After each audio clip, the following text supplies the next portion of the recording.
الضربة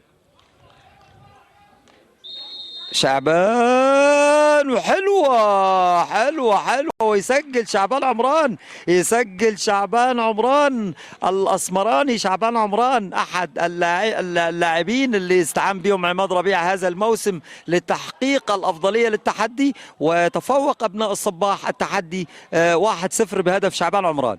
والشوط الثاني بدأ يعلن عن نفسه في هذه اللحظات، والمقدمة بيضاء للتحدي، وهناك مكافآت مجزية من كلا الفريقين في حالة الفوز. قلت لحضراتكم عندي احساس ان في هدف هنا او هنا، وفعلا الحمد لله. يعني طبعا هدف رائع. هنشوف اللاعب، يعني الراجل تخطى